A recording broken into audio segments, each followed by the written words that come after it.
Olá a todos, sejam bem-vindos ao ABC do Mundo. Nós hoje temos convidada a Corina Lozovan para nos falar de Irão, com o I de Irão, e o Bernardo e o Alberto, o nosso painel permanente, trouxeram-nos o B de Board of Peace. Sejam bem-vindos a mais um ABC do Mundo.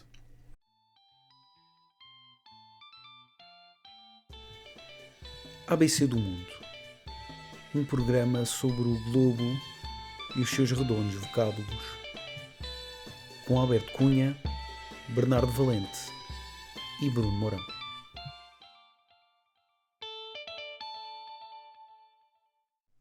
Olá a todos, sejam bem-vindos a mais uma edição do ABC do Mundo. Nós hoje temos como convidada especial a Corina Lozovan. Corina, bem-vinda. A Corina é investigadora e doutoranda no Instituto de Estudos Políticos da Universidade Católica. E nós, além da Corina, temos também os nossos membros permanentes do painel, o Alberto Cunha, o Bernardo Valente e eu, o Bruno Mourão, o nosso moderador.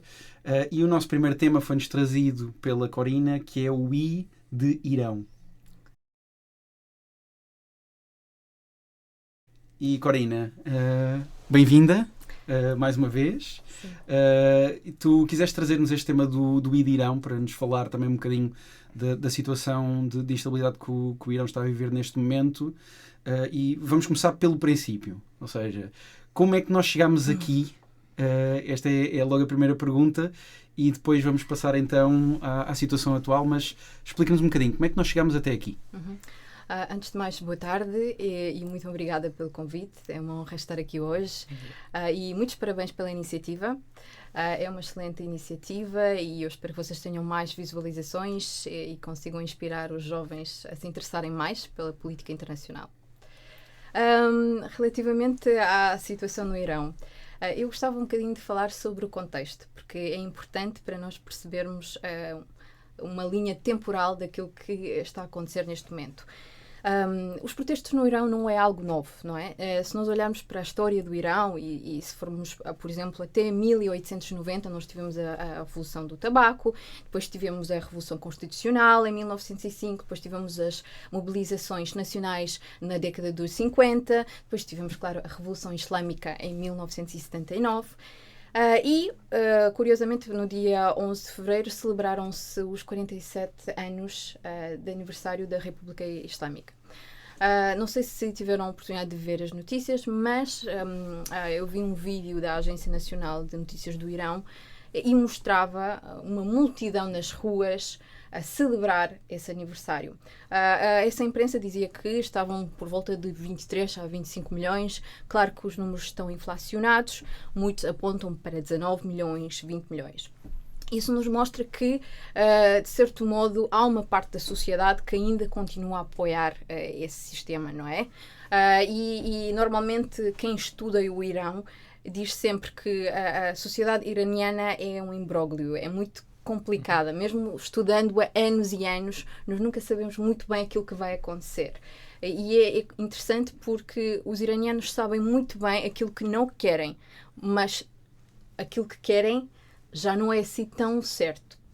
Portanto, voltando aos protestos, se nós depois olharmos também para os protestos de 91 e 95, nós tivemos vários protestos urbanos em várias cidades devido à inflação.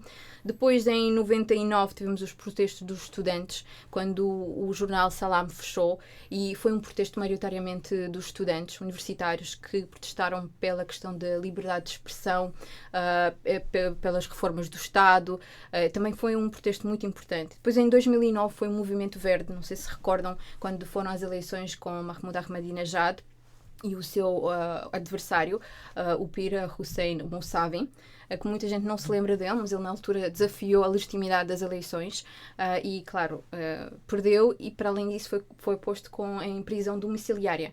E desde então ainda continua em prisão Houve muita repressão nessa altura, Houve muita repressão, sim. E ele ainda continua em prisão domiciliária até hoje. E depois, em 2017, 2018, nós tivemos os protestos em várias cidades da classe trabalhadora. Em 2019 tivemos outros protestos por causa do aumento dos combustíveis e também foram em várias cidades. E depois, em 2022, nós tivemos os grandes protestos com o Mahsa Amini, não é? por causa da sua morte, e aí incitou a muitas mulheres saírem à rua e protestarem pela falta dos direitos das mulheres, da questão da obrigação de utilizar o véu, entre outras questões principalmente relacionadas com os direitos das mulheres e da liberdade em si. E em 2025, agora em dezembro, 23 de dezembro, começaram, não é, os outros protestos que se alastraram até início de janeiro. Portanto, se nós formos a analisar todos estes protestos, no fundo, o que é que eles demonstram? Demonstram um sintoma de que este sistema está cansado, não é? De que a sociedade em si também está exausta e que há uma degradação crónica daquilo que está a acontecer no Irão. E vamos nos imaginar que num dia de manhã um cidadão iraniano acorda e a primeira coisa que eles fazem o quê? É verificar a taxa de câmbio, não é? Porque o real iraniano desvalorizou tanto nos últimos anos que é impossível não estar atento. E, por exemplo, em 2010, sabem quanto é que era um dólar? Eram quase 10 mil reais iranianos. Sabem quanto é que vale hoje um dólar? Quantos? 1,5 milhão de reais iranianos. Portanto, houve um aumento de 140 vezes quase, em termos de... Portanto, há uma hiperinflação. E tudo isto, vocês já sabem o que é que acarreta. Acarreta um aumento absolutamente dramático das condições de vida, dos bens alimentares essenciais, do dia-a-dia em si, não é? Portanto, um iraniano sente o peso de todas estas mudanças para pior. E isto tem sido uma acumulação de coisas que foram acontecendo. Então, obviamente, toda essa frustração acumulada revelou-se agora nestes protestos e nós vimos que cada vez mais as pessoas já não acreditam na mudança. Ou seja, se antes ainda tinham alguma esperança de que poderia haver reformas, hoje em dia eles já não acreditam sequer nessa possibilidade. Portanto, o que nós estamos a ver é uma sociedade que, pelo colapso do regime, uma mudança completamente diferente das lideranças que existem, e querem uma melhoria de vida. Mas, infelizmente, tudo isto culmina também pelo facto que não há um horizonte político claro, não é? Porque não há também uma imaginação política. E isso é muito importante para um país como o Irão, não é? Não haver imaginação política é grave e mostra-nos de que isso vai ser problemático quando houver essa transição. Ora, voltando um bocadinho... Desculpa, Corina, já vamos continuar contigo. Sim. Obrigado pela introdução, já vamos voltar a ti, até porque tu pessoalmente tiveste também a oportunidade de viajar e tens também uma experiência para partilhar. Eu vou para já abrir a discussão também aqui ao Bernardo. Bernardo, a Corina estava a falar aqui também de uma situação que é um pouco um barril de pólvora, não é? Ou seja, é uma situação em que a pressão social está a aumentar. Será que nós já estamos no ponto de explodir? Ou este é mais um destes protestos que se calhar não vai imediatamente ter um impacto político direto? A mim parece-me... Boa tarde. A mim parece-me que o gatilho está aceso, não é? E o povo neste momento está desperto e, apesar da repressão, está com força para sair à rua. No entanto, falta quem consiga de facto legitimar, ou pelo menos se legitimar como líder político para uma transição, porque era isto que a Corina dizia. Mesmo o filho do Shah, que se fala muito que pode, entretanto, assumir a liderança no Irão, não é um nome consensual como nunca foi. Aliás, o regime do Shah, que esteve sempre associado aos Estados Unidos, não é? E a um apoio americano, no final existia alguma tensão já entre americanos e o próprio Shah, pai deste. Portanto, e para além disso, viveu a maior parte da vida fora do Irão. Portanto, será sempre uma captação ao estrangeiro, será uma contratação vinda de fora. Portanto, também não me parece que seja essa a solução, se bem que, se realmente tivermos uma intervenção americana, seja de que forma for, a solução poderá passar por aí. Mas será sempre uma solução mais coerciva, diria eu. Enquanto tivermos a Revolução Islâmica, e uma Revolução Islâmica, como a Corina estava a dizer, que tem apoio e sempre teve apoio, há que salientar que a Revolução Islâmica foi feita pelo povo e pela vontade do povo. Claro que depois, com o primeiro Ayatollah, as coisas até resultaram de alguma forma, até porque tinha algumas ligações à CIA que são sabidas, portanto tentou jogar ali um bocadinho com os pratos da balança entre União Soviética e Estados Unidos numa altura de um mundo muito fragmentado, e esse equilíbrio também trouxe alguma estabilidade interna ao Irão, apesar de ter passado para um regime islâmico.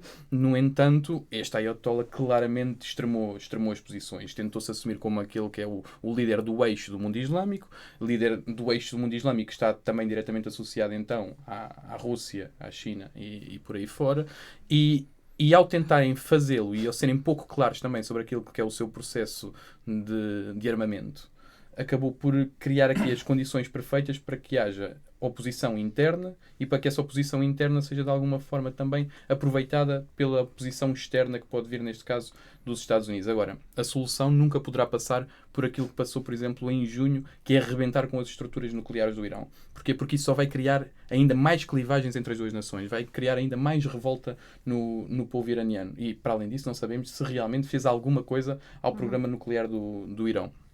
Portanto, parece-me que há este ponto e depois há aqui uma divisão que também quero salientar dentro da comunidade iraniana e que se vê muito no cinema. Eu acho que até já trouxe aqui uma vez o exemplo, a semente do figo sagrado e outros tipos de cinema iraniano, mostram muito bem esta diferença, primeiro, de idades. Há claramente uma camada mais jovem que se identifica com o Ocidente, que quer procurar estarem mais perto do aparelho científico, querem procurar mais liberdade também para as mulheres e outros grupos identitários que sempre se viram reprimidos ou oprimidos dentro da sociedade iraniana.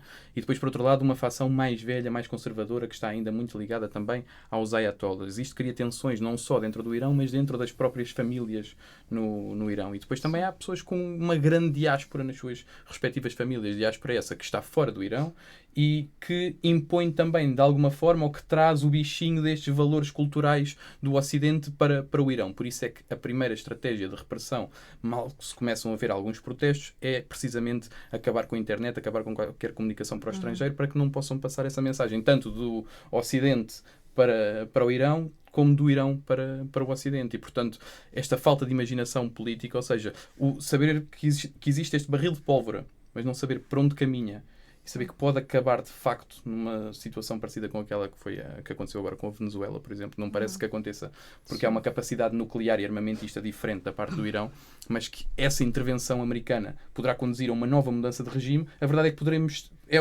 na verdade, o regresso ao futuro, no sentido em que já tivemos o regime do Shah muito próximo dos Estados Unidos e vimos no que é que acabou e foi, de facto, vítima do descontentamento da população que depois culmina na Revolução Islâmica, e agora poderemos ter exatamente a mesma situação, só que ao contrário. E, Alberto, eu ia-te perguntar, com a explicação que a Corina deu, com a explicação também que o Bernardo deu, nós temos ou não neste momento as condições para que o Irão dê um passo em frente rumo a um novo paradigma político e social, ou, tendo em conta o contexto internacional, temos aqui mais condições para uma grande instabilidade a curto prazo, que pode até ser uma péssima notícia em termos da soberania do próprio país a nível internacional? Só podemos fazer cenários, não é? E acho que quando nós falamos na política externa do Irão, há vários eixos que nós temos que considerar. Há o eixo da relação do Irão com as grandes potências, nomeadamente com os Estados Unidos e com a China. Há a relação do Irão na sua região com outras potências regionais, a dimensão do conflito xiita versus sunita, e também a relação com países do Golfo, nomeadamente a Oman, que aliás não é por acaso que a Oman já teve as negociações em 2024 igual, mas eu isso até vou deixar para a Corina, que aliás viveu na Oman e conhece bem esses pontos. Eu queria só fazer alguns pontos para tentar perceber qual é o cenário mais provável do que poderá ser. A Corina fez um grande resumo histórico. Eu acho que falta um ponto interessante, que é um momento-chave da história iraniana, que é a deposição do Mossadegh. O Mossadegh foi o primeiro-ministro democrático no início dos anos 50 e era algo que na altura não era muito invulgar, teve uma certa dimensão, que foi contrariar os direitos petrolíferos, neste caso das companhias britânicas, penso, e houve um golpe em 54 ou 55, agora não sei exatamente o ano. As mobilizações dos anos 50 que referi foram essas. Pronto, exatamente. Mas este episódio do Mossadegh e a ideia de que houve uma democracia durante alguns tempos no Irão e que foi impedida pelas potências ocidentais, isso ainda está na memória de muita gente no Irão. Esse é o primeiro ponto que é preciso referir. E, portanto, isto vai de encontro ao ponto que o Bernardo disse. É muito difícil, neste cenário de tentar ajudar uma mudança de regime, que os Estados Unidos possam ter um papel construtivo nessa mudança de regime. Eu acho isso muito complicado. E depois há outro ponto que é preciso dizer, que eu acho que é preciso completar, na minha opinião, aquilo que o Bernardo disse. Em 79, a Revolução Islâmica foi feita pelo povo, mas não era necessariamente uma Revolução Islâmica. Houve vários protestos durante vários anos. Houve, aliás, movimentos comunistas que tiveram muito fortes na altura nos estudantis e depois, de repente, ele estava em Paris, penso, ele voa para Teherão e há várias hipóteses. E a Revolução Islâmica foi uma das hipóteses que surgiu. Faz um pouco lembrar, isso acontece muito em movimentos revolucionários de quebra total do anterior sistema. Em 1917, antes de chegarmos à Revolução Vermelha na Rússia, houve várias hipóteses. Chegou a haver ali o Kerensky, uma revolução, entre aspas, burguesa, e que depois foi derrotada. Portanto, aliás, o conselheiro na altura do Khomeini, que quando ele disse que queria que aquilo se chamasse uma República Islâmica, ele disse-lhe que não é possível se chamar-se uma República Islâmica. Portanto, a questão do que estás a dizer, e depois quando se decretou, não é, que havia aquilo da República Islâmica, as mulheres foram as primeiras a saírem à rua para protestar contra as mudanças nos direitos da mulher e tudo mais.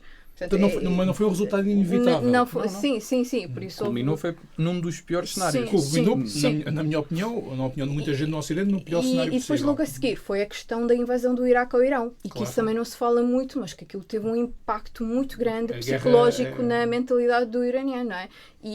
Foi uma guerra que durou 8 anos. 8 anos, exatamente. E curiosamente, depois, na década de 90, houve um momento em que o Irão até não estava assim com relações muito mais com os Estados Unidos. Portanto, houve ali um pequeno alinhamento em que o partido, os reformistas, como se chama no Irão, tens os de linha dura, os conservadores moderados, os reformistas, que na altura eram contra os Estados Unidos, acabaram por estar a favor dos Estados Unidos, porque muitos deles foram estudar para Londres, Estados Unidos e afins, e mudaram de repente o seu chip e disse, não, até se pode. E na altura havia ONGs financiadas pelos Estados Unidos no Irão. Portanto, imaginem se aquilo tivesse continuado, poderia ter havido outra relação, não é?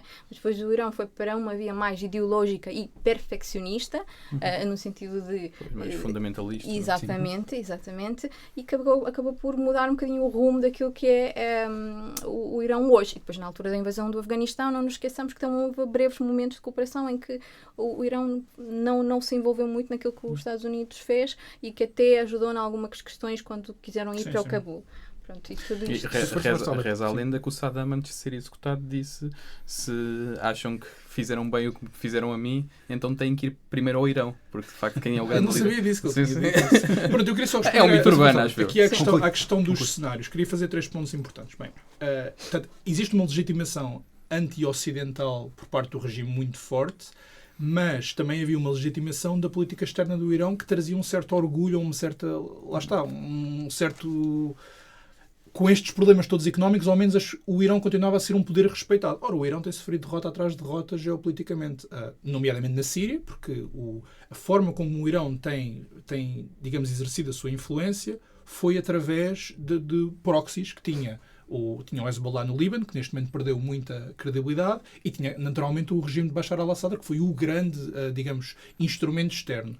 Por outro lado, também perdeu, portanto, nós tivemos o GCPOA, o acordo nuclear com os 5 membros do Conselho de Segurança mais a Alemanha, que foi assinado em 2015. A partir do momento em que os Estados Unidos saem desse acordo, basicamente o acordo, os europeus tentaram ressuscitar, mas o acordo basicamente está em águas de bacalhau, que é uma expressão muito política, como vocês sabem, mas que é apropriada e muito usada no Irão. E muito usada no Irão. Codfish water, como dizem os grandes pensadores. E mais uma perda de prestígio do Irão. E, portanto, nós não sabemos se vai haver as condições para a transição, mas como a Corina disse, internamente o regime está completamente cansado e externamente tem vindo a perder, digamos, esse suporte, esse sucesso. E depois mais 2 pontos e com isto concluo. Eu tenho uma pequena discordância do Bernardo. Eu acho que tem sempre que haver uma. Claro. Eu acho Neste ponto, ou seja, o Irão está aqui a jogar num tabuleiro em que está a perder muita capacidade, ainda mais capacidade de influência na região por causa da dinâmica dos acordos de Abrão e da dinâmica dos objetivos do governo israelita. Ora, se eles já têm uma menor, digamos, tinham este acordo nuclear que lhes permitia uma certa legitimação. Esse acordo nuclear, por bons ou maus motivos, provavelmente maus, deixou de acontecer. Eles perderam a influência que tinham na Síria e no Líbano. Tem a dinâmica dos acordos de Abrão, que significa que não todos os Estados árabes estão a favor de uma normalização com Israel, mas alguns Estados árabes estão. Este é o momento, por parte de Israel e dos Estados Unidos, de enfraquecerem as capacidades deles.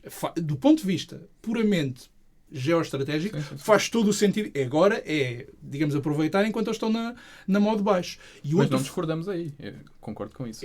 Acho que pode trazer alguma insatisfação do ponto de vista interno. Mas é que eu acho que, para bem e para mal, a capacidade do Ocidente para influenciar o futuro do Irão, eu acho que é muito baixa. Portanto, eu acho que se contribuir para, digamos, afetar ainda mais o prestígio externo de um regime, why not? O último ponto que eu queria fazer é que, e isso também é algo que nós vemos, são sociedades. Eu não sou um especialista no Médio Oriente, e é importante que isso fique claro, mas há uma dinâmica interessante no Médio Oriente há muito tempo, que é, há cada vez uma maior politização da política externa, mesmo em regimes autoritários. Ou seja, a população quer ter mais opinião sobre a política externa. E isso pode ser algo que, no fim, pode ser algo com que o regime iraniano está a jogar. Porquê? Porque muitos destes países árabes que querem uma normalização com os Estados Unidos e com Israel, que é isso que está em jogo, não é as populações desses países.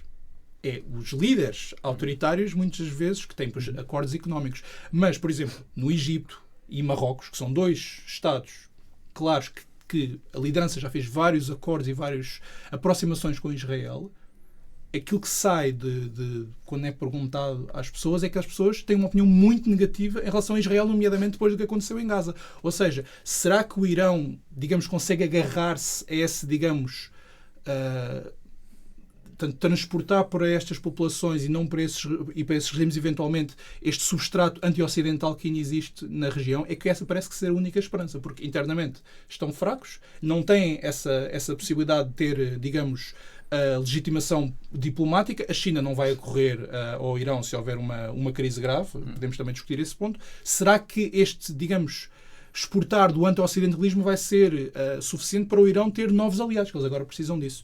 Eu acho que não, mas neste momento o cenário é que, para bem e para mal, provavelmente, detendo os aparelhos de repressão interno que ainda detém, o regime vai continuar a sobreviver assim cambaleante.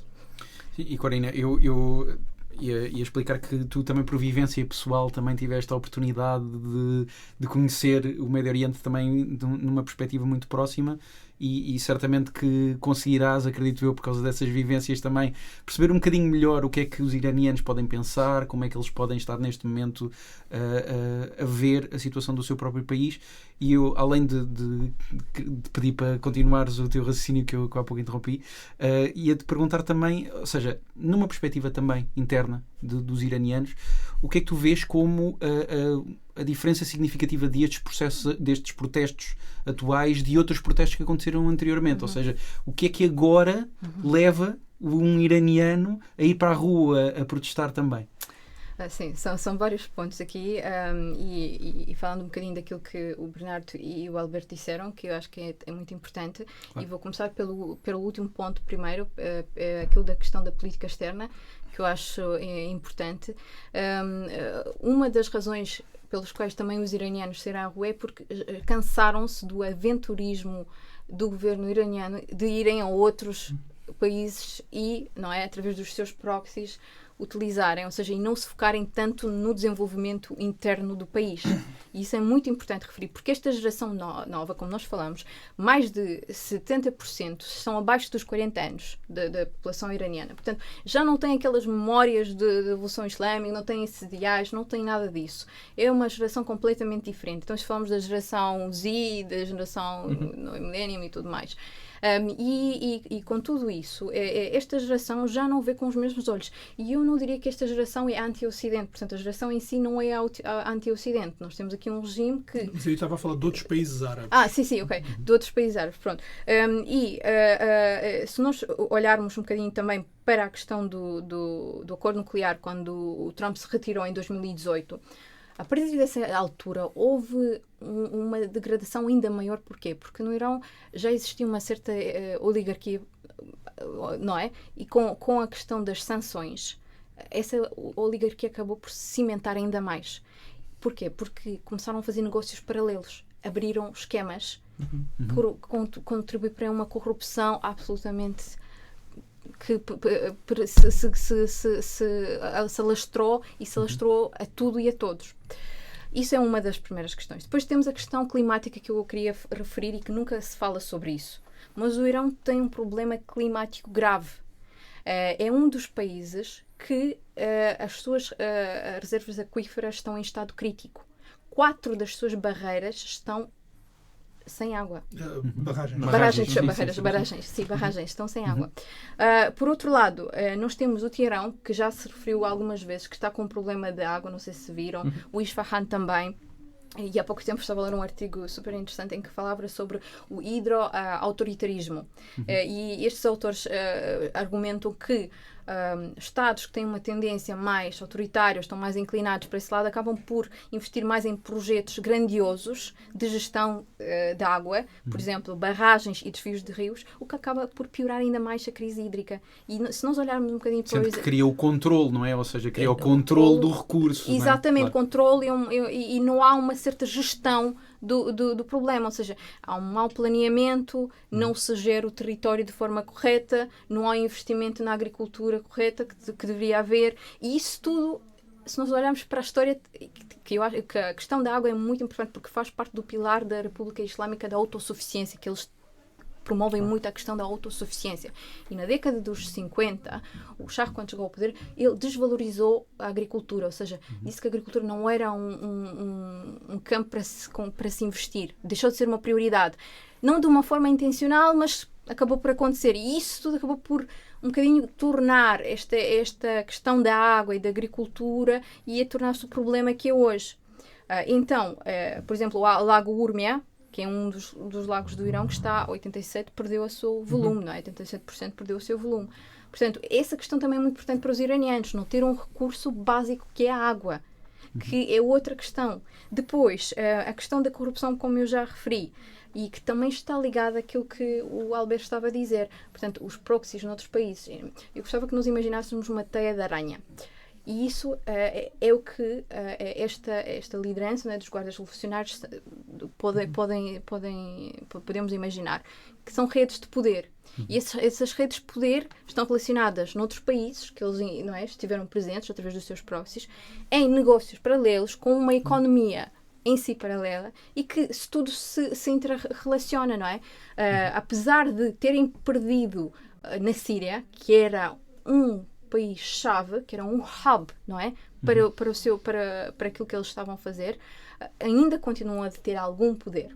Mas, por outro lado, nós tivemos um assassinato de vários membros muito importantes dentro dos guardas revolucionários, como nós sabemos, por Israel, não é? E isso também foi um ponto crucial. Porquê? Para substituir esses guardas é muito difícil. É quase impossível, porque tem que passar por processos de verificação muito intensivos, de confiança e todas aquelas lógicas, não é, do regime que se existe. Então, isso já é mais um sinal de que o sistema em si está enfraquecido.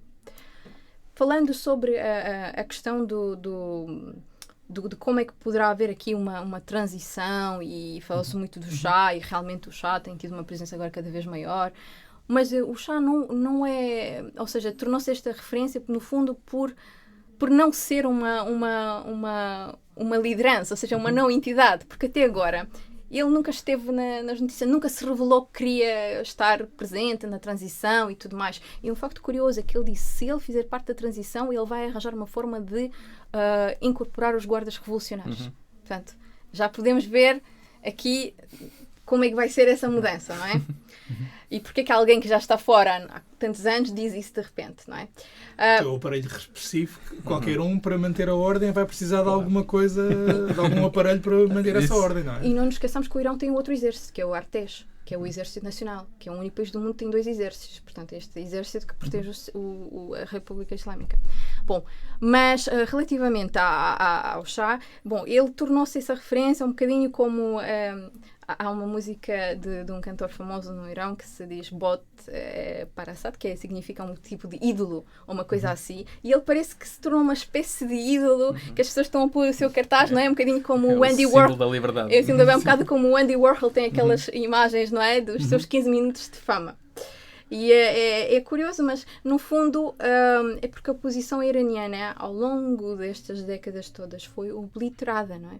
Foi impossibilitada de ter qualquer acesso ao poder, de se poder sequer manifestar, de poder sequer existir. Aliás, há 2 semanas eles voltaram a fazer buscas para pessoas que ainda, opositores que ainda estavam ali dentro do Irão e foram presos, não sei se viram nas notícias. Mas, contudo, há uma posição fora do Irão que continua a existir. Obviamente, nós não conhecemos, não sabemos quem são, mas também é uma questão de tempo. Porque, se nós olharmos para a Síria, a forma como a questão na Síria aconteceu foi muito rápido, não é? O Jolani, que na altura se chamava, que era por fama, Jolani, que era a sua alcunha, no início seria como um presidente de transição. Depois acabou por se tornar, não é, através o presidente em si. Eu penso que no Irão nós temos aqui vários cenários e o Alberto já apontou muito bem a questão da geopolítica. Primeiro temos a questão nuclear, que está a ser negociada. E hoje o ministro dos Negócios Estrangeiros, Abbas Araghchi, chegou a Genebra e reuniu-se com o diretor da Agência Internacional da Energia Atómica para discutirem e tudo mais. Bom, isto são desenvolvimentos pequenos, que agora vai haver outras conversações bilaterais e tudo mais. Isso é uma primeira questão. Mesmo que haja um acordo, nós não podemos descartar a questão do ataque americano. Portanto, poderá haver um ataque cirúrgico. Como é que vai ser esse ataque que nós não sabemos? A questão o Irão internamente tem tido muitas infiltrações e isso já é sabido, não é? Agora é uma questão de tempo para sabermos até que ponto é que essas infiltrações depois vai se alinhar com os objetivos do ataque e para que tudo se possa conjugar da forma que se possa manifestar numa intervenção, ou seja, o que poderá acontecer nós não sabemos, porque é especulação. Mas vamos imaginar que esse cenário acontece, que há uma intervenção. Há vários perigos, como eu já referi. Haver uma transição no Irão não é como uma transição noutros países. É um país gigante, tem 92 milhões e não é um país homogéneo. Portanto, nós temos no norte os azeris, os curdos, temos no sul os ahwazis, que é uma parte árabe do Cuzestão, temos os militantes do Baluquistão, que têm também ambições de autonomia e querem ser independentes, até os curdos no norte, os azeris são os mais pacíficos. Por isso, de repente, poderá haver aqui rupturas, não é? E isso é uma coisa que se receia muito. E se nós olharmos para os países do Golfo, por isso é que, pela experiência que eu tenho e que tenho observado nas suas declarações, tanto dos ministros estrangeiros como do príncipe da Arábia Saudita e tudo mais, essas mudanças que são incertas não estão a ser vistas com bons olhos, ou seja, preferem que haja uma estabilidade, mesmo que não é, se esteja a degradar-se, do que haver uma ruptura que não se sabe muito bem para que lado é de ir. Mas, por outro lado, esta transição é muito desejada por uma grande parte, não vou dizer que é toda a população, mas por uma grande parte. Ou seja, há uma sensação na sociedade de que não se pode voltar atrás. Ou seja, se antes já se podia haver qualquer compromisso, agora há muito essa sensação, pelo menos com os iranianos que nós vamos ouvindo e vamos falando, é esse o sentimento que prevalece mais. De inevitabilidade, também de uma revolução, não é? De inevitabilidade de haver uma mudança. Agora, vamos imaginar que não acontece nada. A República Islâmica em si já não consegue ter a legitimidade sequer para continuar da mesma forma. Reparem, os dados oficiais dizem que morreram 7.000, 8.000 pessoas. Mas os dados são muito maiores. Quem está dentro do Irão sabe e viu não é, tudo o que aconteceu. E apesar do governo estar a acusar que foram esses que incitaram, já não se pode justificar. Quer dizer, são jovens que saíram à rua e tentaram protestar, por mais violentos que sejam, não é? A resposta que houve foi desproporcional. Então, como é que tu voltas a ter alguma legitimidade perante a tua sociedade? Já não consegues. E isso eu ia aproveitar, já volto a ti para finalizar depois. Sim. Bernardo, a Corina introduziu aqui vários pontos muito interessantes, mas eu queria perguntar-te um bocadinho sobre esta ideia de Ou seja, se calhar é preferível uma transição que não seja a melhor, mas que não provoque uma ruptura que depois pode redundar numa fratura nacional entre as várias regiões, entre anseios diferentes de etnias diferentes, regiões diferentes e etc. Ou seja, tu vês isto como um risco real, ou seja, uma fratura nacional se for uma transição muito, muito violenta. Já experienciámos isso antes com outras invasões americanas ou com outras interferências e ingerências americanas, como quisermos chamar, no Médio Oriente. Portanto, há sempre esse risco de voltar a acontecer. No entanto, quando falamos do Irão e do nacionalismo iraniano, se quisermos assim, apesar de ser um país muito diverso, não é? E falamos, a Corina estava a falar de Isfahan, e portanto uma cidade que já foi capital até de impérios, portanto uma cidade importantíssima naquilo que foram as rotas comerciais do Irão na antiguidade, e portanto tudo isto leva a que exista um sentimento nacionalista iraniano que, apesar de muito diverso e heterogéneo, tem uma questão bastante importante, porque é exatamente oposto àquele nacionalismo que se tenta construir agora no Ocidente. Porquê? Porque o Irão está a tentar criar um nacionalismo fora da esfera religiosa. E no Ocidente caminhamos aos poucos para um novo nacionalismo dentro da esfera religiosa. Portanto, até aqui há uma separação clara entre Ocidente e Irão ou Oriente, se quisermos chamar assim, e se quisermos colocar assim em dois blocos muito, muito pragmáticos. Porque vemos, por um lado, esta ideia de um Ocidente, com Marco Rubio, por exemplo, a trazer esse passado católico, aliás, que foi nos Estados Unidos foi colocado principalmente, e fazendo uma transição se calhar um bocadinho para os próximos tópicos, que foi colocado muito pelo Kennedy, não é? Que foi o primeiro presidente católico dos Estados Unidos, e esta ideia dos valores europeus que eles falam muito, eles estão a referir-se a estes valores católicos. Portanto, há aqui claramente o fim da laicização, uma tentativa do fim da laicização dentro destes nacionalismos, enquanto o Irão está a fazer o caminho contrário, que é laicizar o regime, não é? Tornar o regime laico, e ao fazê-lo tentar puxar aqui uma ideia nacionalista que não existe, pelo que a Corina explicava, não é? Por estarmos a falar de grupos muito diferentes e etnicamente muito diversos, e alguns deles até com conflitos históricos, como sabemos ali naquela zona do Cáucaso, do Azerbaijão e do Irão no Médio Oriente. Sim, porque e aquela zona histórica, não é? Como nós sabemos, houve as guerras contra a Rússia, não é? Depois houve os tratados do Golistão e do Turkmenchai, a salvo erro, em que muitas dessas partes foram retiradas, de certa forma, e depois o Irão perdeu o seu acesso ao Mar Cáspio, salvo erro, depois voltou a ter, quando se refez os acordos.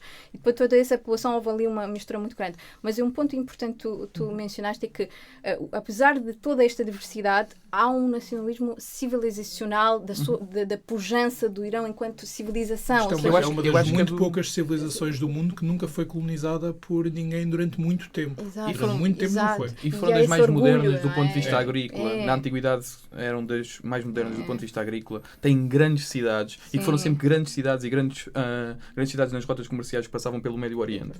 E, portanto, foram dos poucos impérios, na altura, o império que estava lá, que derrotou o Império Romano repetidas vezes. Eles derrotaram várias vezes o Império Romano. O Alexandre esteve lá pouco tempo, o Alexandre teve pouco tempo em todo lado, mas foi um império que sempre resistiu muito à dominação estrangeira. Portanto, talvez, ou seja, nós estamos aqui a falar de tendências centrífugas, mas também existe uma tendência de centrípeta, que existe esta civilização há muito tempo. Nós não sabemos para que lado é que isto pode ir, não é? Sim. É isso, eu acho que o ponto interessante aqui é perceber que agora podemos ter dois tipos de nacionalismos diferentes, ou construirmos dois tipos de nacionalismos diferentes, em que o Ocidente vai caminhando para aquilo que foi o Oriente até agora, que é o fugir da laicização do Estado, fugir do Estado laico e criar um nacionalismo dependente muito religiosa, neste caso dependente católica no Ocidente, e o Irão está a fazer exatamente o percurso inverso, que é romper com a tradição islâmica. Eu não te vou perguntar, Alberto, qual é o teu nacionalismo preferido. É o do Benfica. Sei o Rui Costa. Mas ia-te pedir para também comentar um bocadinho aquilo que a Corina estava a dizer, e esta perspectiva muito interessante de nós falamos sempre do Irão, não é? Ou seja, nós de fora falamos sempre do Irão, mas como a Corina estava a explicar, esta ideia de Irão é um bocadinho colada também com peças que não encaixam necessariamente umas nas outras, não é? Ou seja, não existe uma cultura completamente homogénea que nos permita tirar conclusões. É um país único. Claro. Como é que nós juntamos este cocktail todo e tiramos daqui alguma coisa que nos possa ajudar a tirar conclusões também sobre aquilo que vai ser o posicionamento do país e aquilo que o povo vai fazer também a curto prazo. Sim, acho que uma das questões mais interessantes é quando houver uma transição, qual vai ser a política externa deste novo Estado. Eles sempre tiveram, ou seja, agora a República Islâmica é uma ideia civilizacional. Durante muito tempo a ideia civilizacional esteve ligada à monarquia, ou seja, o Irão é improvável, lá está, não é impossível, nada é impossível, mas é improvável que o Irão se constitua como uma democracia liberal como nós estamos habituados, porque eles sempre tiveram uma ideia centralizadora, uma ideologia. E essa ideologia não tende a uma política externa necessariamente pró-ocidental. Nós não sabemos. Agora, o Irão é um dos países com a localização mais estratégica do mundo, tem esses problemas da água, mas continua a estar sentado sobre um mar de petróleo enorme, continua a fazer parte de uma zona, neste momento, o futuro do mundo está a ser jogado na Eurásia e sobre quem controla a Eurásia, portanto, quem controlar o Irão, eu acho que ninguém vai controlar o Irão, provavelmente, mas com quem o Irão se aliar vai ser extraordinariamente importante para o futuro do mundo. É o Heartland do Mackinder, não é? Neste caso faz parte do Rimland do Skypeman, que está ali por baixo do... Eu já agora, falando nesta questão do Rimland, portanto, nós não sabemos qual vai ser a política externa do Irão, mas eu devo dizer, e eu critico e bato na política externa americana vezes suficientes, acho que no caso do Irão, por um lado, esta administração americana tem mudado muito pouco da política americana para o Irão. Esta é a política americana para o Irão. E acho que é bastante racional. Reparem, os Estados Unidos, a não ser que se meta boots on the ground, como dizem os americanos, que eu acho que é uma estupidez de todo o tamanho, e acho que, apesar de tudo, existe uma certa racionalidade do Trump não querer ver americanos a morrer. Já não digo nada, mas parece-me que existe. Os Estados Unidos fazer operações cirúrgicas, como a Corina disse, repara, tem um custo relativamente baixo. Israel, que já está mais do que infiltrado no Irão, não sou eu que digo, faz a maior parte do trabalho de sapa duro, só tem a ganhar. Porque, repara, se os Estados Unidos conseguir ter algum tipo de influência sobre o Irão, ou, pelo menos, impedir que o Irão faça parte do grupo das potências que estão a contestar a sua hegemonia, portanto, a Rússia, a China e o Irão, repara, o Irão tem... Quais são os principais objetivos e com isto concluo a política externa norte-americana? De sempre.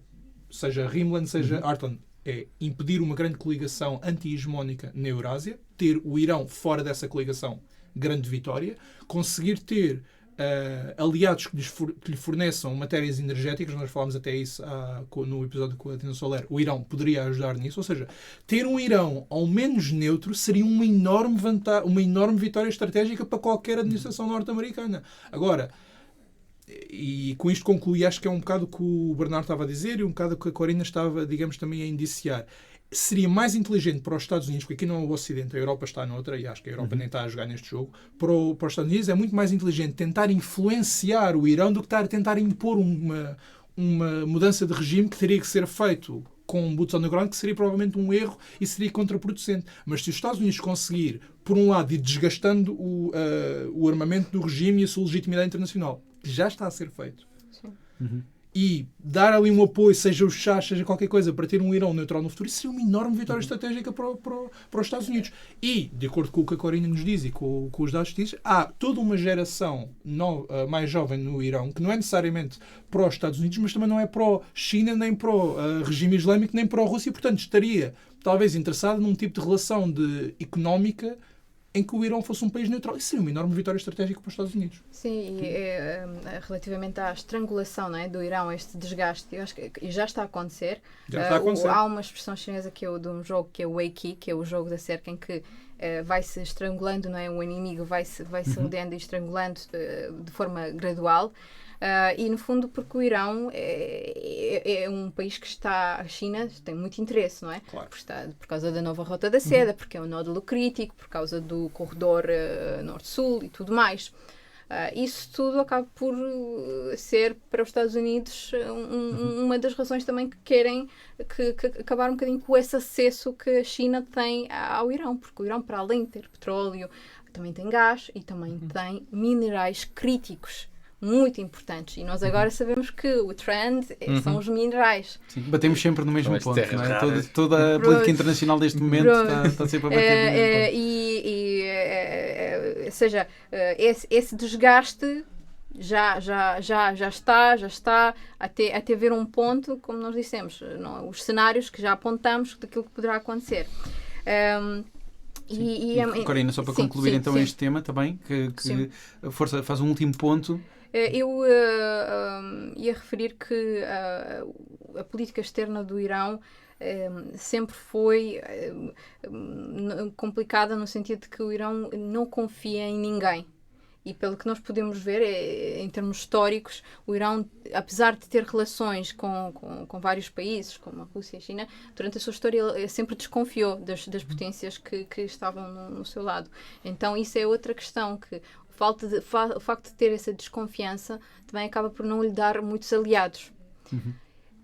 Com tanta mudança que acontecer no Irão, vamos ver para que lado é que o Irão vai se posicionar e com quem vai continuar. Mas eu presumo que, mesmo que haja uma mudança, a China vai continuar a ter alguma relação com o Irão. A Rússia não há de perder essa oportunidade, aliás, porque na Síria antes até fizeram vários acordos com a nova liderança para terem acessos a vários portos. Portanto, com certeza haverão de fazer algum acordo, algumas concessões que serão dadas, porque nunca estes grandes poderes querem perder a sua influência, não é? E, por fim, concluo que não sabemos ainda muito bem o que vai acontecer, mas seja o que for, o mais importante é que seja a vontade, não é, das pessoas, e muitas vezes nós sabemos que não é isso que acontece. E eu acho que o povo iraniano merece finalmente ter um sistema que eles se sintam bem e que as suas condições de vida sejam melhoradas e principalmente que se sintam livres, porque muitos daqueles que lutam é pela sua liberdade e pela sua... Sem dúvida. Sim, pelo seu sistema. Sem dúvida. Obrigado, Corina. Eu não podia fazer um melhor teaser sobre o que vem aí também para o Irão. Fica aqui prometido que, se tu aceitares, também voltamos a trazer-te cá quando houver assim, desenvolvimentos significativos do Irão. Teríamos todo o prazer. Muito obrigado, Corina, pela tua ajuda também a perceber melhor este tema. Nós, a seguir, vamos fazer a nossa discussão do segundo tema deste episódio, que foi trazido pelo Alberto e pelo Bernardo, e que é o B de Board of Peace. E vamos então falar do nosso segundo tema, que é o B de Board of Peace, e eu vou pedir ao Alberto para também introduzir este tema, e vocês quiseram, Bernardo e Alberto, trazer este tema para falar do famoso Board of Peace de Donald Trump, não foi? Alberto, explica um bocadinho. Em primeiro lugar, estou contente por Donald Trump trazer a paz ao mundo. Já era tempo. Acho que o mundo precisava de paz e eu quero agradecer ao Presidente dos Estados Unidos. Isto é um tema que não é sério, mas na verdade acaba por ser sério. E acho que o primeiro dos 3 pontos que eu queria fazer é que há muitas pessoas, e eu ouvi isso em várias da análise, tanto académica, mas mais política mediática, isto não é sério. Bem, a partir do momento em que o Presidente dos Estados Unidos põe o seu nome, convida outros países e outros chefes de Estado assinam, passou a ser sério. Quer dizer, não estamos aqui a brincar, passou a ser sério. E também ligado a este ponto, a ideia de que isto é uma grande partida do sistema internacional. Ou seja, é uma coisa que não tem nada a ver. É com o atual sistema internacional, mas a maioria da história humana teve imensas alianças que eram baseadas no rei, não no Estado em si. A questão do Estado, o Estado nasceu em Westfália, há várias definições, mas o Estado nasceu ali com os acordos de Westfália no século XVII. Até então, o Estado era a pessoa do rei que governava um certo território. Portanto, de certa forma, não estou a desculpar nada, já vamos falar do conteúdo. Isto é um regresso à maior parte da história humana, que é um tipo que é o rei, neste caso é o presidente, que faz acordos com outros chefes de Estado para um certo objetivo internacional. Portanto, ou seja, é uma partida com o atual sistema internacional. O segundo ponto é, então, mas isto é contra ou a desvalorizar as instituições e o sistema das Nações Unidas? Obviamente que é. Mas o sistema das Nações Unidas já tem sido desvalorizado por toda a gente, não é? Quer dizer, por um lado, e acho que é um ponto substantivo, não é necessariamente ligado ao Board of Peace, a partir do momento em que as instituições... Houve um momento histórico, a seguir ao final da Guerra Fria, em que tivemos o Fukuyama a dizer que era o fim da história, estou a simplificar, e 3 anos depois o Samuel Huntington disse que isto não era o fim da história, mas que era um choque de civilizações. Provavelmente, como aliás quase sempre, o pessimista teve mais razão do que o otimista. Mas do ponto de vista do sistema das Nações Unidas, houve uma oportunidade histórica para o sistema se reformar. Quantas pessoas nos anos 90 disseram que o Conselho de Segurança tinha que ser reformado e que as agências tinham que ser reformadas e o financiamento e dar mais poder à Assembleia das Nações Unidas? Nada disso foi feito. Portanto, dizer que o Trump, que esta presidência dos Estados Unidos está a desvalorizar o sistema das Nações Unidas, ele é o resultado de várias décadas de total falhanço em reformar um sistema que era ligado a um momento histórico em 45. Reparem, a esmagadora maioria dos atuais membros das Nações Unidas, que eram colónias em 45, não tiveram qualquer palavra no momento da criação do sistema porque não existiam como nações autónomas e depois houve muito poucas reformas. Portanto, dizer que isto está a minar o sistema já está minado e, portanto, isto agora é isto o é resultado. Um sintoma, não é? Exatamente, isto é o sintoma, um resultado. O terceiro ponto. Bem, o objetivo, ou o primeiro objetivo declarado, é a questão de Gaza. E, mais uma vez, é importante ver, eu agora abri aqui a página da Wikipédia para ter aqui um mapa dos países que aderiram E, portanto, temos que, se nós vemos aqui, Marrocos aderiu, o Egito aderiu, a Arábia Saudita, a Jordânia aderiu, penso que os Emirados Árabes Unidos também aderiram, além de Israel. A maior parte das potências relevantes, naturalmente, sem contar com o Irão, que ninguém esperaria, acho que não deve ter recebido o convite. A maior parte das potências relevantes nesta região aceitaram o convite do Donald Trump. E agora aqui a questão, e depois para a minha introdução, é porque é que elas aceitaram o convite do Donald Trump. Por um lado, isto é bastante vago e não se percebeu exatamente o que é que vai acontecer. Posso só Sim, dizer claro, uma coisa? É só para percebermos um bocadinho o Board of Peace. Nós temos até agora duas versões, não é? A primeira versão que surgiu numa resolução do Conselho de Segurança das Nações Unidas, em que havia um anexo para o fim do conflito em Gaza, que se mencionava essa questão do Board of Peace.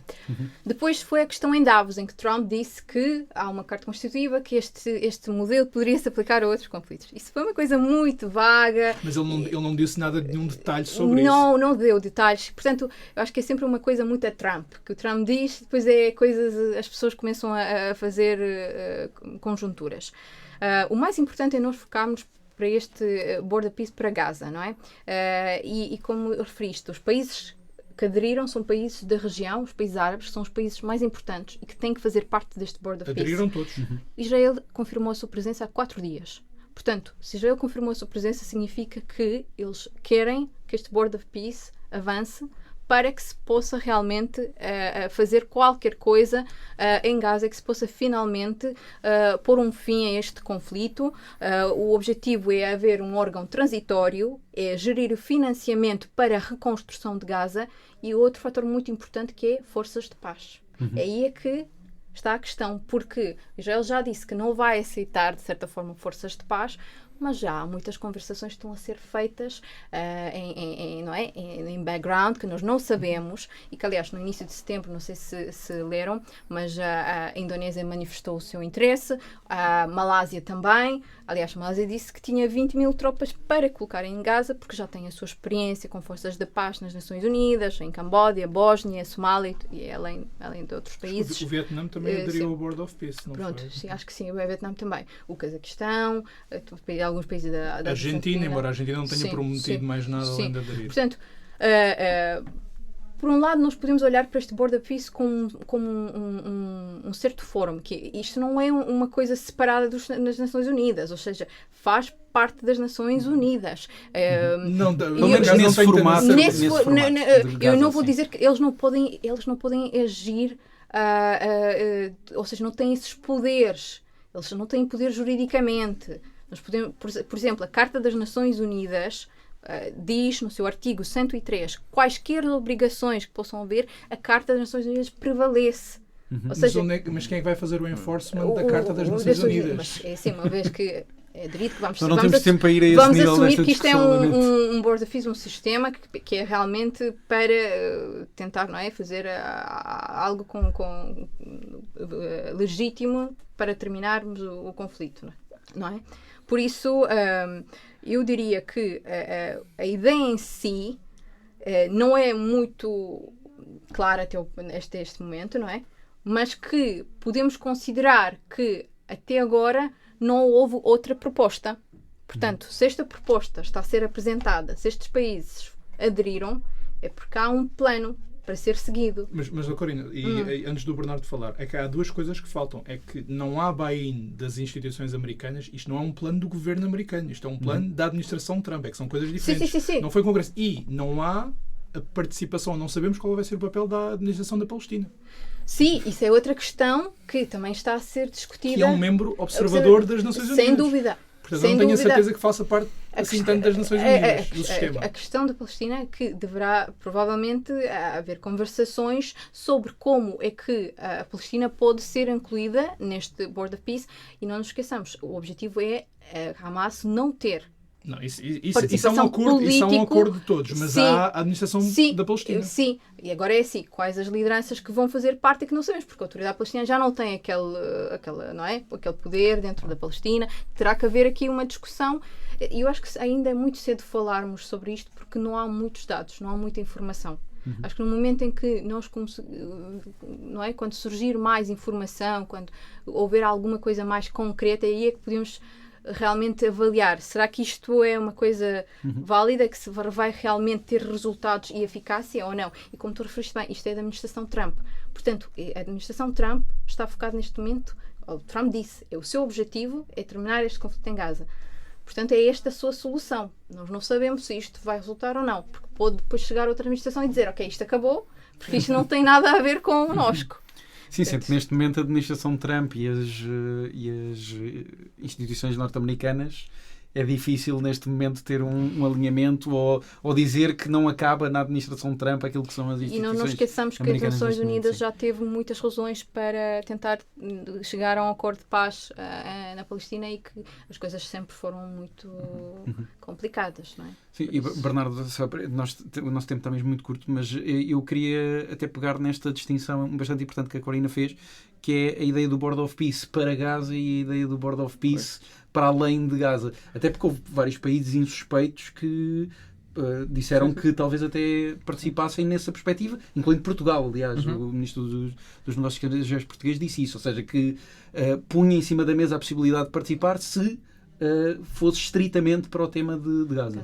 É pena termos que ser rápidos, porque esta resposta ia ser muito longa, mas sendo então dicotómico para sistematizar aqui a informação, acho que há a possibilidade de termos 2 conselhos de paz, e eu acho que vocês estão certos os 2 ao mesmo tempo, porque podemos ter um conselho de paz realmente que é quase uma cláusula que sai da ONU, e se sair um conselho de paz como cláusula da ONU, cinge-se apenas e só a Gaza, e cingindo-se apenas e só a Gaza, aquele plano de Trump megalómano de criar um conselho de paz quase alternativo deixa de existir, e uma vez alcançada a paz em Gaza, caso se alcance mesmo, aí depois trata-se também de tratar da transição para um regime democrático. E a transição para um regime democrático em Gaza passa por expulsar o Hamas ou desarmar o Hamas, por um lado, não dar poder político também à autoridade palestiniana, porque vai ficar enfraquecida assim que Mahmoud Abbas morrer, e tem 90, 91, 92 anos, portanto, há de ser por aí. Portanto, a ideia será criar um novo regime político fora da esfera do Hamas e da autoridade palestiniana, e eu acho que quem está, neste momento, a aceder a este Conselho de Paz tem esse objetivo.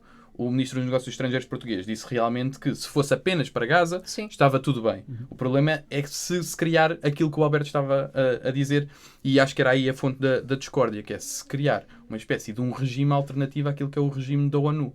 E nós falamos muito do regime das Nações Unidas, mas as Nações Unidas são uma organização internacional, independentemente de se terem tornado hegemónicas na criação do mundo liberal. E a partir do momento que existe um ato constitutivo de uma determinada organização internacional, neste caso o Conselho de Paz Alternativo, que esse ato constitutivo é consubstanciado num tratado multilateral, numa reunião, que marca exatamente o início daquela organização internacional. A partir daí, aquela organização internacional tem de facto personalidade jurídica do ponto de vista internacional, e tem que ser respeitada essa personalidade jurídica mesmo pelos membros que não pertencem a essa instituição ou a essa organização.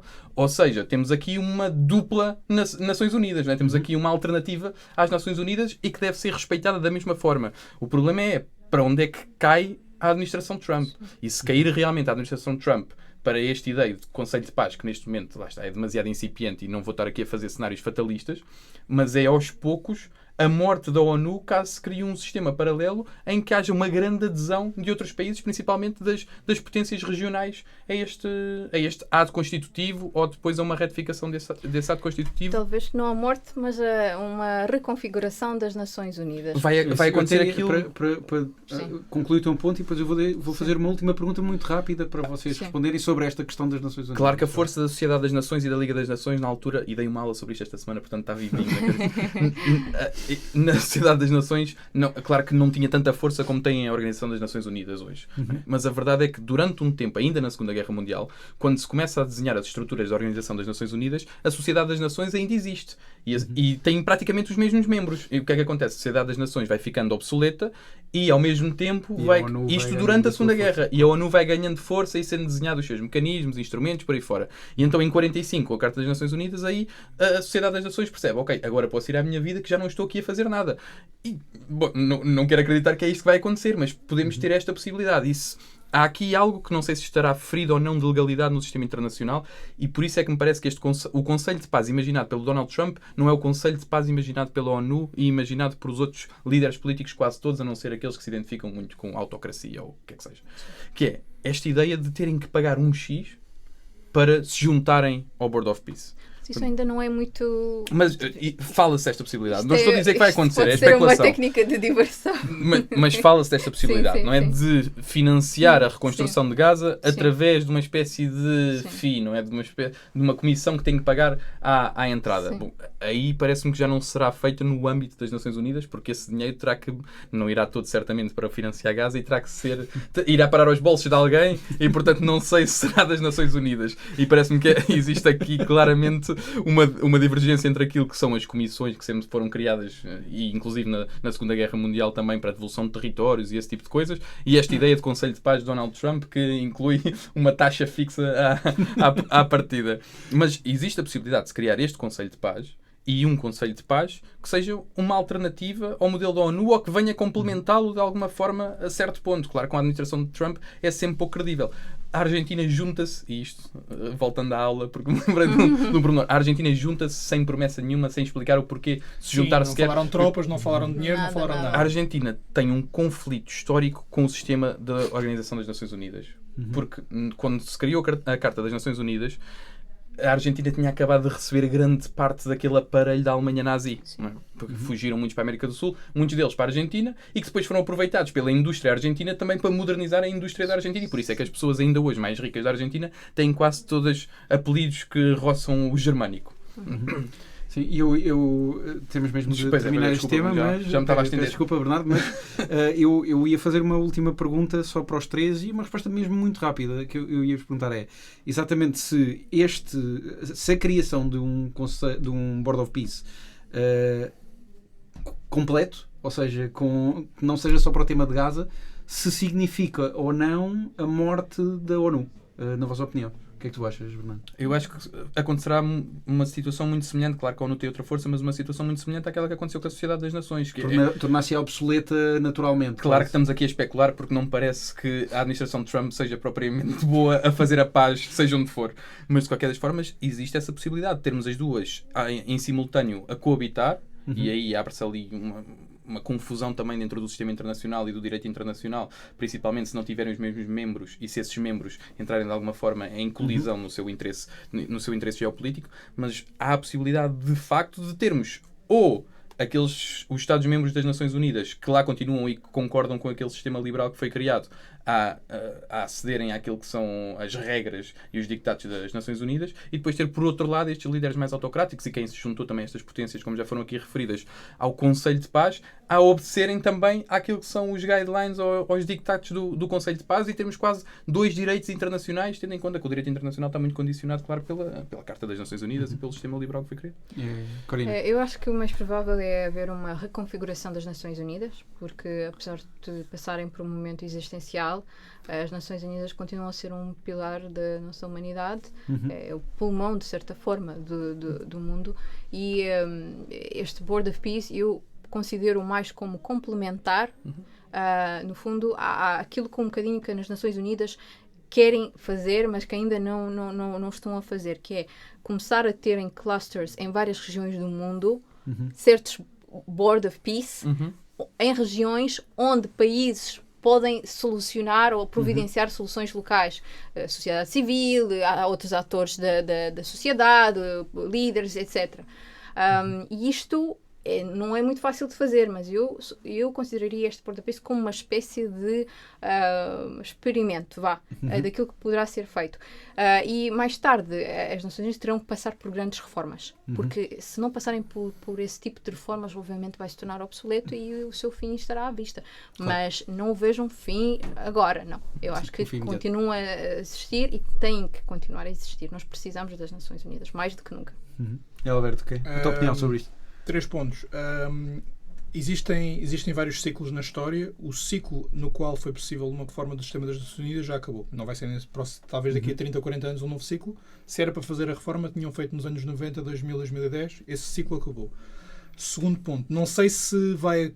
se isso acontecer, e é um se bastante grande porque depende muito de muitos fatores, o que vai haver é que vamos ter sistemas competidores de outros boards of peace, nomeadamente, por exemplo, a França e a Alemanha e o Japão, a Coreia do Sul fizeram uma coisa que nunca passou muito a papel, que era a Aliança para o Multilateralismo. Vão existir outros competidores destes board of peace. E, portanto, o sistema, ou seja, as instituições internacionais podem morrer e definhar, como nós todos, não é?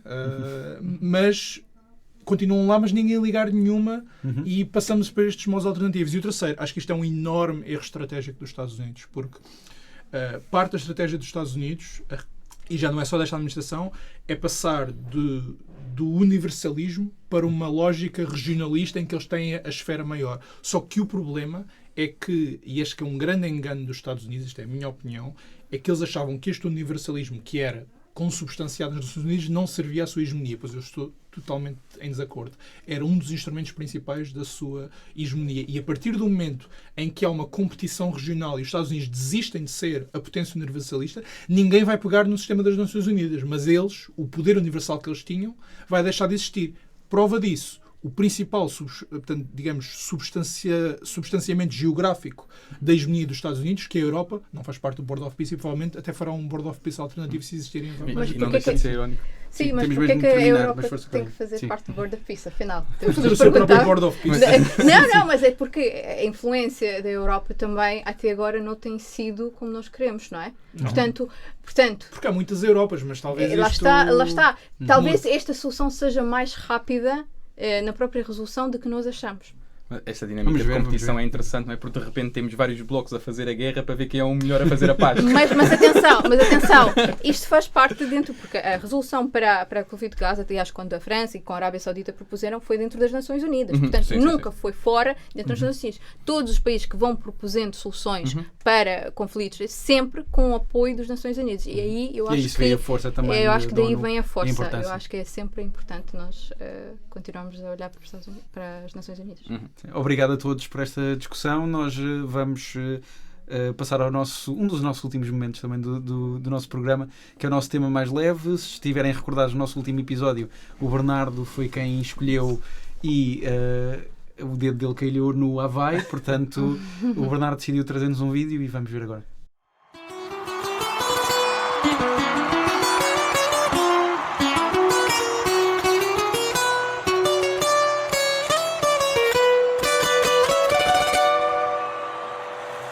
Quieren quitarme el río y también la playa, quieren el barrio mío y que abuelita se vaya. No, no, suelte la bandera ni olvide el Lelolai, que no quiero que hagan contigo lo que le pasó a Hawái. No, no, suelte la bandera ni olvide el Lelolai, que no quiero que hagan contigo.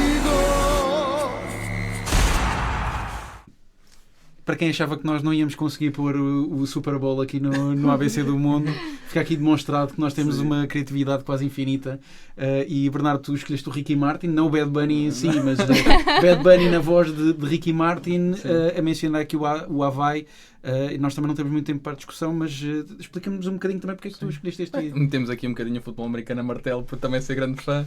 Mas sim, o Ricky Martin durante o halftime show, não é? Portanto, durante o espetáculo do intervalo do Super Bowl, a grande final do campeonato de futebol americano, tem ali cerca de 1 minuto em que canta uma canção alusiva ao Havaí, explicando que pode acontecer ao Havaí o mesmo que aconteceu ao Porto Rico, e que Porto Rico passou por uma experiência semelhante ao Havaí, portanto tenta comparar as duas experiências no sentido em que vem também numa espécie de expansionismo norte-americano e que se ressentem do mesmo fator, que é realmente uma elite americana foi para Porto Rico viver, uma elite americana, aliás, falando de desporto e influencers e por aí fora, o Jake Paul vive em Porto Rico exatamente para pagar menos impostos. A mesma coisa aconteceu no Havaí, portanto vimos pessoas muito ricas norte-americanas a irem para o Havaí, e a verdade é que ao mesmo tempo, enquanto isto acontece, a desigualdade só aumenta porque as infraestruturas não são desenvolvidas, e por isso é que no início do espetáculo do Bad Bunny temos aquelas canas de açúcar todas, é exatamente a explicar que a indústria extrativa dos Estados Unidos vem retirar o açúcar a Porto Rico em 1898, quando colonizaram Porto Rico, e que tinham vindo ainda por cima do Império Espanhol, portanto aqui um passado traumático. Mesma coisa quando sobe ao posto de eletricidade, é exatamente uma alusão àquilo que foram as dificuldades sentidas durante as grandes tempestades e furacões de 2017, que muitas zonas de Porto Rico ficaram sem luz durante não sei quanto tempo, e os Estados Unidos não tiveram a capacidade de repor essa energia mais depressa e sentiram-se abandonados, os porto-riquenhos. E a mesma coisa acontece com o Havaí, ou também há um sentimento semelhante no Havaí, pelo menos segundo o Ricky Martin e o Bad Bunny. Bom, isto para trazer também aqui, muito rápido, a importância do desporto no que são as lutas identitárias e também federais, de alguma forma, dentro dos Estados Unidos, que é esta ideia que em 2015, 2016, o Colin Kaepernick, portanto um atleta que era a estrela da equipa de São Francisco, os 49ers, também a certo ponto no jogo ajoelhou-se contra o racismo e, aliás, foi expulso da NFL, portanto da Liga de Futebol Americano, e nunca mais jogou, sendo que era uma das estrelas da altura, e houve um boicote enorme da Nike ao próprio Colin Kaepernick, e percebe-se que existe aqui uma transição também, porque a NFL está à procura de explorar este mercado latino, existe aqui uma transição entre aquilo que é uma NFL muito conservadora para um eleitorado muito clássico, muito perto daquilo que é o eleitorado MAGA, e agora a tentar, naquilo que são as palavras também de Donald Trump e outros líderes conservadores, uma NFL que se está a wokeizar, não é? Portanto, certo. Uma NFL que está a falar a língua que ninguém percebe, não é? Normalmente a NBA é percepcionada como mais woke do que a NFL, até porque a NBA culturalmente pelo peso e racialmente a NBA tem um peso afro-americano muito maior. Mas é igual no NFL, o problema é, e agora para onde é que expandes o mercado? Sim. Eles agora já têm um jogo por temporada no México, exatamente com esta ideia de vamos expandir para os latinos. Sim, Alberto, houve uma mensagem bonita sobre o amor, e nós temos aqui também um balão com corações do Bad Bunny. Alusivo ao Dia dos Namorados. Eu devo dizer que acho que não quero estar aqui a comparar e menorizar o sofrimento do Havaí, mas acho que no Porto Rico, até com a Guerra Colonial de 1998, e na maior parte daquilo que foi a expansão dos Estados Unidos com aquilo que nós chamamos os índios, não é?